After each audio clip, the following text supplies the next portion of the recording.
Superheroes. For a long time, superheroes have captured our imaginations. They are iconic imaginary figures with extraordinary abilities, selfless, righteous do gooders who stand for what's right no matter what. We love to look up to them.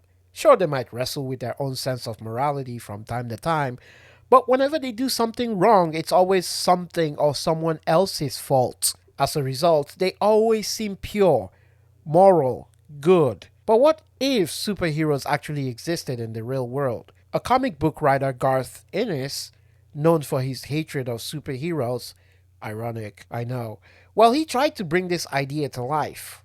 The Boys.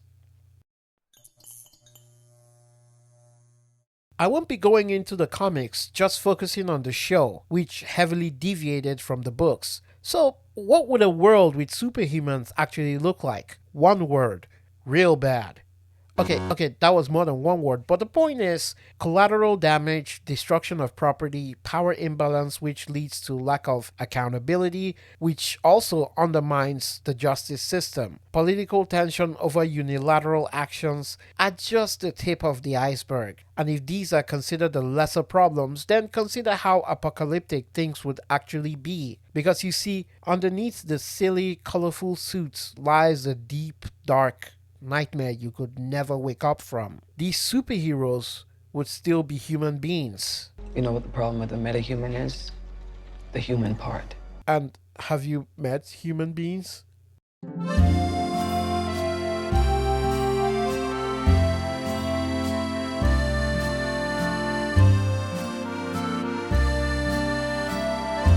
Imagine the problems with humans. Now add superhuman strength, invulnerability, and ego to them. Where do we start? Well, why not at the beginning?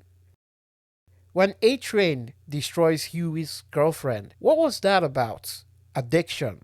That's right, addiction. A very human thing. A-Train was addicted to V, the chemical that creates soups. This universe version of juicing, let's say. V gave him energy, made him stronger, faster. But as with most substance abuse, the side effects were nasty. He became erratic and had very poor judgment. His girlfriend, Popclaw, a D-list superhero, also had this problem.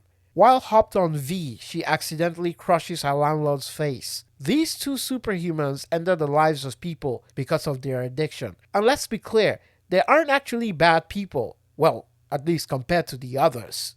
But we'll get there soon. These were accidents, not intentional. Then there's the likes of Translucent, a superhero who turns invisible, uses his power to hide in the women's bathroom, a disgusting pervert. Other pervs include the Deep and even Homelander, who assaulted Butcher's wife. What about becoming a professional criminal for profit? A very good example of this is a shapeshifter called Doppelganger. We see him seduce a congressman while pretending to be a young woman, which Vought uses to blackmail said congresswoman. This is of course a very serious crime, and because we see he has no moral compass, it can only get worse. Imagine the damage a soup who can become anyone is capable of inflicting on any society.